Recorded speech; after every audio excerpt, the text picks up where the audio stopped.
하나님 아버지, 주님 앞에 모인 저희들을 긍휼히 여겨 주시옵시고 넘치는 은혜를 베풀어 주사 이 시간으로부터 시작되는 이 온종일이 오직 주님 안에서 정말 주님과 함께하며 정말 주님과 함께함으로 말미암아서 하나님께 찬양과 경배와 영광을 올려드리는 그런 하나님의 기쁨이 되는 하루 될 수 있도록 은혜를 베풀어 주시옵소서.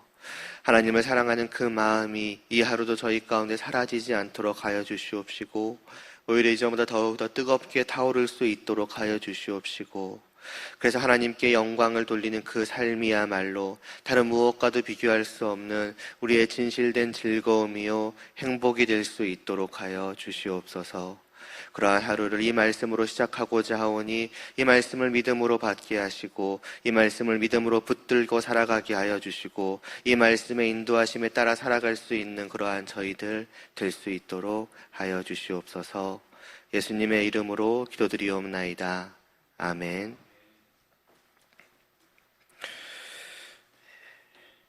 오늘 보실 말씀은 잠시 좀 마태복음을 좀 보도록 하겠습니다. 마태복음 5장 3절부터 6절까지 보시겠습니다.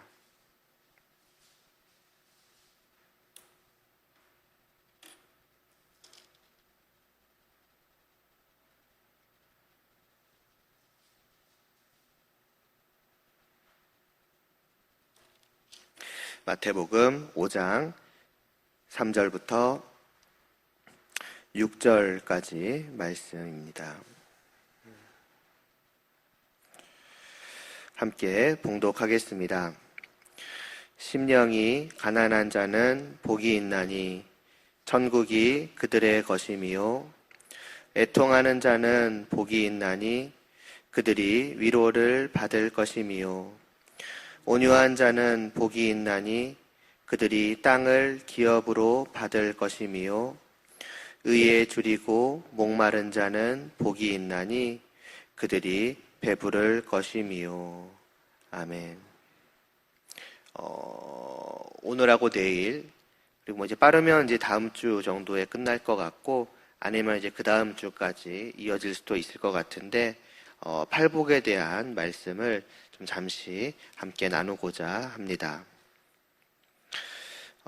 예수님께서 이제 마귀에게 이제 시험을 받으시고, 그러나 그 시험을 이제 이기시고 이제 나서부터 본격적으로 이제 이 땅에 오신 그 목적을, 이 땅에서 이루고자 하시는 그 사역을 이제 시작해 가십니다.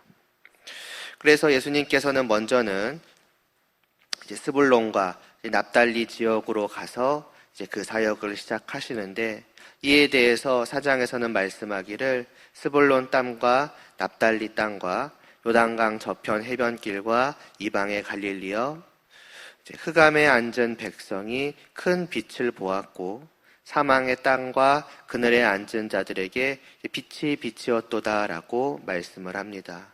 예수님께서 이 땅에 오셔서 사역을 하시는 것이 어떠한 의미인지를 보여주는 거죠. 이 예수님이 오시기 전까지 그러니까 그분과 함께하지 않은 그분의 그 놀라운 은혜를 받지 못하는 그냥 이 땅을 살아가는 그 모든 사람들은 마치 그냥 어둠 속에 있는 것과 같았다. 또 사망의 땅과 그늘에 앉은 것과 같았다. 그러므로 어둠 속에서 또 죽음의 그늘 속에서 그저 하루하루를 괴로워하며 울부짖으며 비참하게 살아가는 그러한 삶과 같았는데 물론 그들이 그 사실을 깨닫든 깨닫지 못하든 그들의 실상은 그러했다는 것이지요. 그러나 예수님께서는 그러한 그들을 불쌍히 여기셔서 그들에게 참으로 밝은 빛을 비추어 주시고자 이 땅에 오셨다는 것입니다. 그것은 다르게 말하면 무엇이냐? 참된 행복을 잃어버림으로 말미암아 비참한 그들에게 진실된 복이 무엇인지를 알려주시고 그 복을 주고자 이 땅에 오셨다라고 하는 것입니다. 그러한 예수님께서 하시는 일이 무엇이었느냐? 그 뒤에 보면은 그들의 모든 약한 것들, 병든 것들을 이제 고쳐주시는 것이었는데 단순히 그런 어떠한 육신의 혹은 어떤 단순한 마음의 어떤 병을 고쳐주시는 게 주고자 하셨던 그 복락의 전부요, 이들이 처해 있던 비참이 다가 아니라 예수님께서 그와 함께 하신 것은 무엇보다도 천국의 복음을, 복된 소식을 전하시는 것이었다라고 말씀하고 있습니다. 그러면서 이제 5장에 넘어와서 예수님께서는 나온 무리들에게 이제 가르쳐 주시는 것입니다. 진실된 복락이 무엇이며 그 복락을 어떻게 해야 얻을 수 있을 것인지를. 다르게 말하면은 지금 이 백성들에게는 그러한 복락이 없음을 또 깨달아 알게 하시는 것입니다. 이러한 예수님의 그 팔복의 말씀의 시작은 심령이 가난한 자는 복이 있나니라는 이제 말씀입니다. 사실 복음, 복된 소식을 전하기에는 그 내용이 조금은 이제 이상할 것입니다. 왜냐하면 예수님께서 말씀하시는 그 복이 보통 사람들이 생각하고 이 세상에서 말하는 것과는 너무나도 동떨어져 있고 또 오히려 반대이기까지 하기 때문입니다. 너무나도 당연하게도 보통은 부자여야 행복할 수가 있습니다. 누구나 그렇게 생각할 것입니다. 왜냐하면 가진 것이 이제 있어야지 가질 수 있는 것이 많거든요. 돈이 있어야 여러 가지 우리가 모든 것들, 내가 갖기를 원하는 것들, 먹기를 원하는 것들, 하기를 원하는 모든 것들을 할 수 있지 않겠습니까? 그렇기 때문에 하나님을 알지 못하는 자들은, 주님을 알지 못하는 자들은 당연하게도 부자여야 행복하고 가난하면 행복하지 않다라고, 불행하다라고 생각을 하고, 그래서 더욱더 많은 것들을 가지고 조금이라도 더 부자가 되기 위해서 힘써 갑니다. 아마 이 모든 백성들 역시도 마찬가지로 생각해왔고 마찬가지로 살아가고 있었을 것입니다. 그런데 그런 그들을 향해서 예수님은 정반대의 말씀을 하시는 것입니다. 많은 것을 가진 부자가 복된 것이 아니라 오히려 아무것도 없는 가난한 사람이 행복하다라고 말입니다. 심지어 여기서 주님이 말씀하신 가난한 사람이라는 것은 그냥 보통 가난한 정도를 의미하는 것이 아닙니다. 오히려 모든 것을 잃어버리고 아무것도 가진 것이 없어서 그냥 춥고 배고프고 괴롭고 슬프기까지 한 사람. 단순히 어떤 영원 정도가 아니라 말 그대로 정말 엄청난 빚쟁이이기까지 한 이제 그 정도의 가난한 사람을 말하는 것입니다. 물론 부자라고 해서 꼭 행복한 것은 아닐지 모릅니다. 그러나 여기서 말하는 정말 아무것도 없는 사람, 더 나아가서 심지어는 빚쟁이이기까지 한 그런 가난한 사람은 절대로 행복할 수 없다고 모두가 생각을 할 것입니다. 그러나 주님은 오히려 그런 사람이 행복하고, 아니 그런 사람이야말로 진실로 행복하다라고 말씀을 하시는 것이지요. 왜 그렇겠습니까? 그것은 참된 행복이 진실로 어디에 있느냐를 이들이 모르고 있기 때문입니다. 진정한 행복은 이 땅에 있는 것이 아니라 저 위에 하늘에 있기 때문이고, 그 하늘의 나라, 곧 하나님의 나라는 부자가 아니라 가난한 사람의 것이기 때문이라고 하셨습니다. 종종 제가 어떤 태양과 촛불의 이야기를 많이 하지 않습니까? 정말 세상 사람들이 원하는, 정말 그들이 지극히 크다라고 생각하는 그러한 행복은 사실은 촛불에 불과한 작은 것일 뿐인데, 그러한 행복은 그들이 생각하는 것처럼 부자여야지 가질 수가 있을 것입니다. 이 땅에 있는 모든 것들은 그들이 원하는 대로 눈에 보이는 무언가가 있어야지만 가질 수 있기 때문입니다. 그러나 사실 그것이 우리가 가져야 할 행복의 전부가 아니며 또 우리가 가져야 할 진짜 행복도 아닌 것입니다. 진실로 우리가 얻어야만 하는 행복, 진실로 우리가 복되어질 수 있는 그 행복은 그렇게 해서 가질 수 있는 것이 아니라고 말씀하시는 것입니다.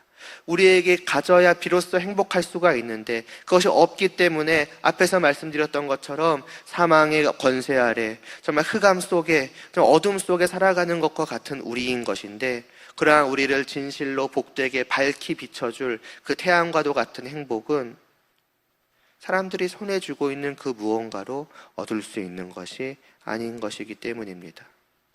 예를 들어 많은 돈을 주면, 또 많은 일들을 하면, 또 무언가를 바치면 하나님께서 좋아하시면서 너가 나에게 그토록 많은 것들을 주었으니, 많은 것들을 해왔으니 내가 너에게 하나님의 나라를 주마라고, 너는 하나님의 나라에 들어올 자격이 있다라고 하시면서 그 나라를 주시는 것이 아니라는 것입니다.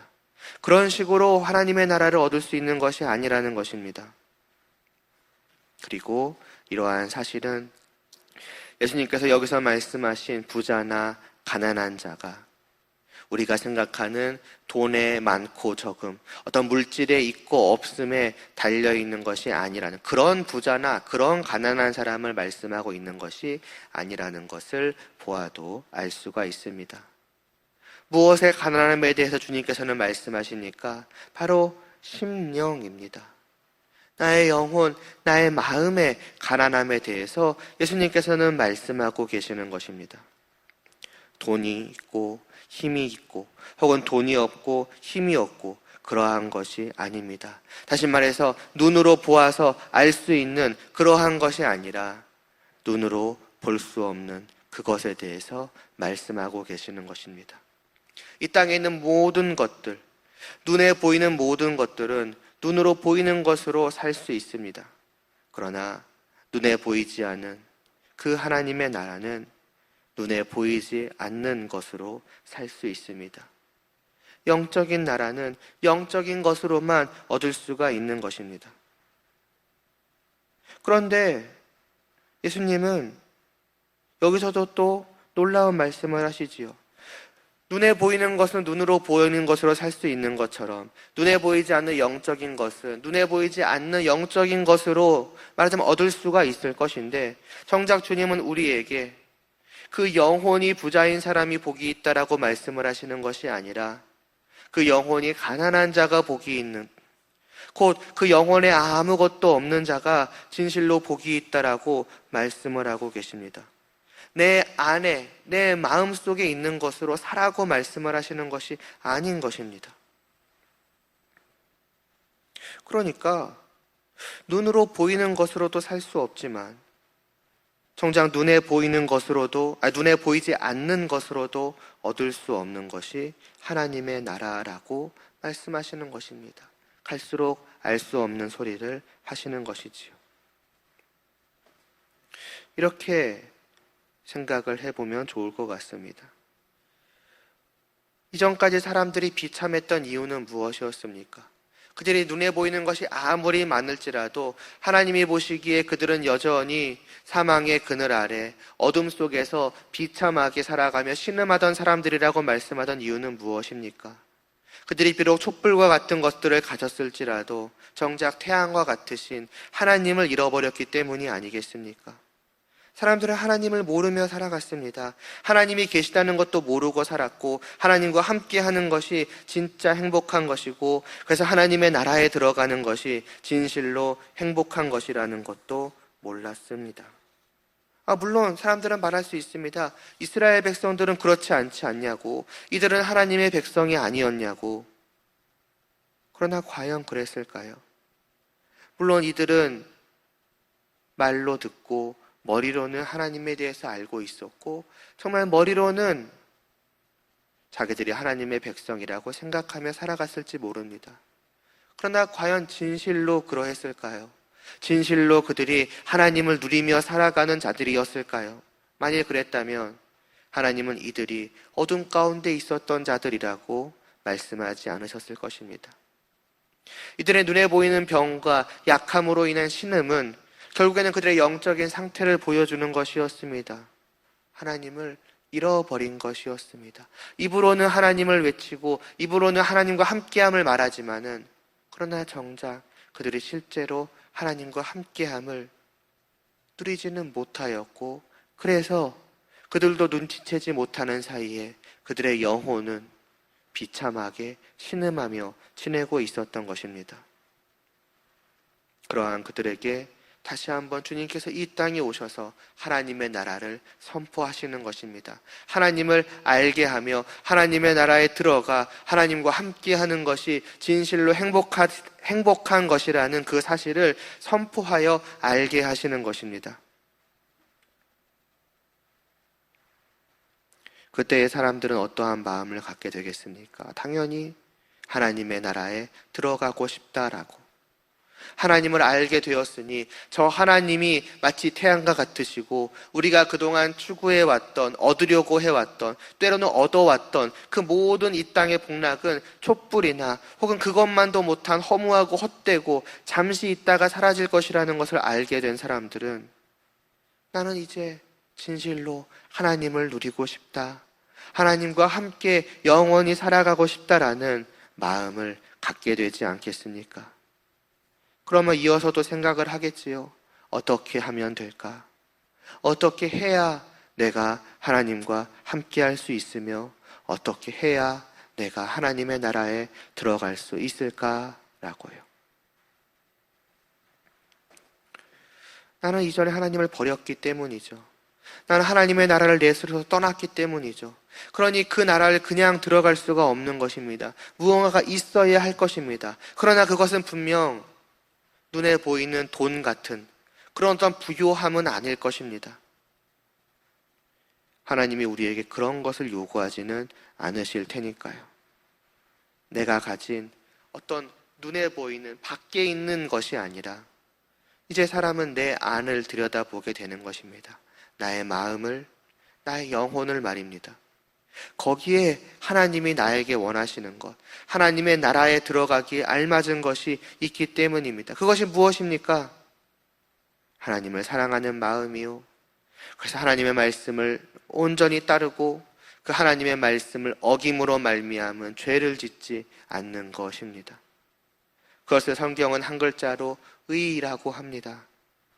죄, 잘못된 것, 악한 것, 나쁜 것의 반대로 올바른 것, 정의로운 것, 선한 것, 어떤 그런 것을 통틀은 거죠.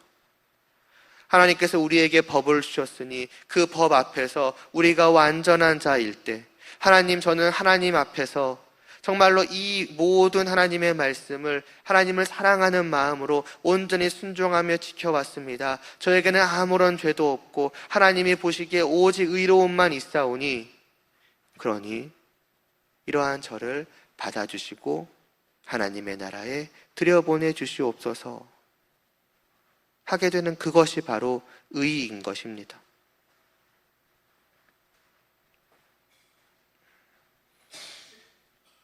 하나님을 알게 된 사람, 하나님의 나라에 들어가기를 원하게 된 사람은 바로 자신 안에서 그것을 찾는 것입니다. 다른 것이 아니라 하나님께서 내 안에서 이 의를 보시고 기뻐 나를 맞아주실 것이니 나는 이 의를 찾아내어서 이 의를 하나님 앞에 드려서 그것으로 말미암아서 하나님의 나라에 들어가 하나님과 함께 해야겠다. 아, 이것이 진정한 행복이었고 이것이 진실된 행복을 얻을 수 있는 유일한 방법이었구나. 왜 내가 이제야 이것을 알게 되었을까? 저 주님의 말씀을 들으니 내가 이제 내 안을 보아야겠다. 어디에 있지? 분명히 있을 거야. 찾아보는 거죠. 그랬더니 어떻게 될까요? 모든 사람이 동일합니다. 아무리 내 마음을, 아무리 내 영혼을 샅샅이 뒤져봐도 없는 것입니다. 정말 손톱만큼도, 코딱지만큼도 아무것도 없는 것입니다. 다시 말해서 나의 영혼의 가난함을 깨달아 알게 되는 것이지요. 나의 심령에, 나의 영혼에, 나의 마음에 하나님께 드릴 만한 것을 아무것도 가진 것이 없구나. 그때에 깨닫게 되는 것입니다. 빈털터리인 것이지요. 그리고 그 대신에 내 안에 있는 것이라고 것은 무엇입니까? 하나님을 사랑하지 않고 하나님의 말씀을 따르기를 원하지 않는 그 심령, 곧 죄악이. 하나님께서 미워하시고 진노하시고 심판하시는 그 죄의 악만이 내 안을 가득 채우고 있는 것을 보게 되는 것입니다. 곧 내가 영혼의 영적인 빚쟁이라는 사실을 오직 그러할 뿐임을 깨달아 알게 되는 거죠. 그래서 사람이 깨닫는 것은 무엇입니까? 나의 심령이 이렇게 가난하니 나는 절대로 결코 저 하나님의 나라에 들어갈 수 없으며 저 하나님과 함께할 수 없구나라는 것을 깨닫게 되는 것입니다. 진실로 알게 되는 것이지요.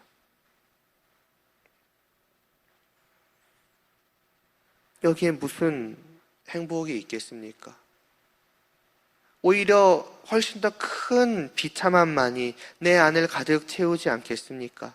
이제 진실된 행복을 알게 되었고 마치 그 행복을 눈앞에 있는 것처럼 조금만 다가가면 얻을 수 있을 것처럼 생각해서 그것을 얻을 수 있는 것이 무엇인지를 보았더니 아무것도 없다는 것을 알게 되었을 때에 오히려 이전보다 더 큰 절망이 나를 감싸게 되지 않겠습니까?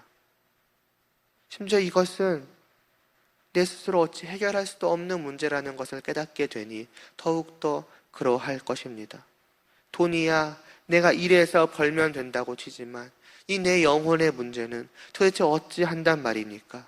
이제라도 내가 하나님의 말씀을 지키면 되겠습니까? 그러나 하나님의 말씀을 지키는 것은 돈을 버는 것과 다릅니다. 그냥 겉으로 하는 것이 다가 아닙니다. 나의 마음과 나의 영혼이 진실로 하나님을 사랑하고 갈망하는 마음으로 이 말씀을 지킬 때 비로소 그것이 가능해지는 것입니다. 그것이 의인 것입니다. 그러나 이미 살펴보았듯이 내 마음에는 하나님을 향한 그 어떠한 사랑이 없는 것입니다. 죄밖에 없다고 말씀드리지 않았습니까? 그러니 내가 무엇을 할 수가 있단 말입니까? 의를 나는 조금도 만들어낼 능력조차도 없다라는 것을, 말하자면 돈을 벌 힘과 능력조차도 정말 아무것도 없다라는 것을 알 뿐인데요. 그것이 하나님을 알게 된, 정말 하나님의 나라에 대한 이 진실된 복에 대한 소식을 들은 성도가, 아직 성도는 아니겠죠. 그가 어쩌면 가장 먼저 깨닫게 되는 것이고 느끼게 되는 비참함이요 절망인 것입니다. 그런데 이상하게도 주님께서는 바로 그러한 사람들이 분명히 지금 비참함과 절망함에 주저앉아 있는 그 사람들이 복이 있다라고 말씀하십니다.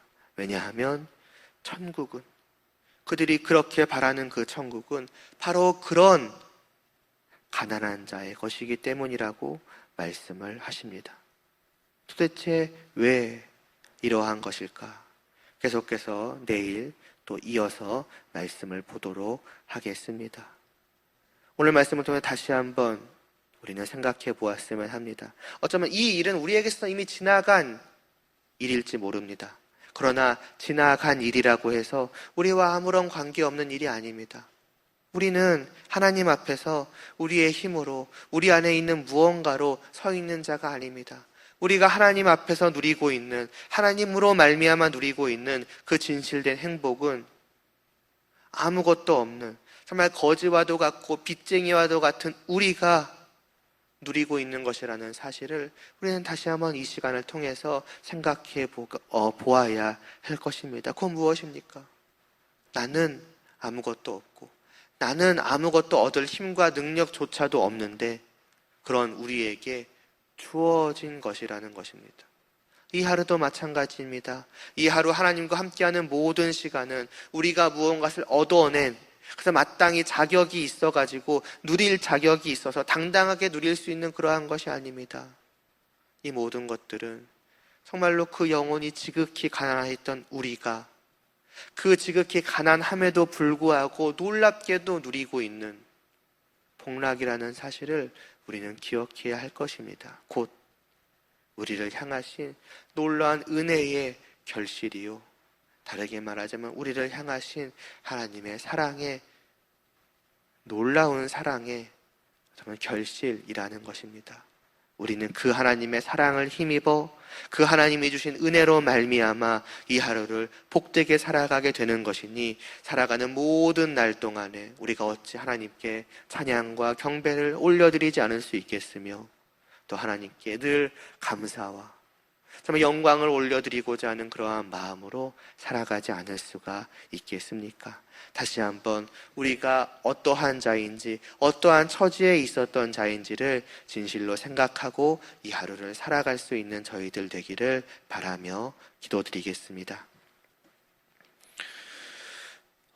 하나님 아버지, 우리는 정말로 지극히 가난하고도 가난한 자일 뿐이었습니다. 지금 우리에게 주어진 이 모든 것들 가운데 우리가 그 무엇 하나 누릴 자격이 있겠습니까?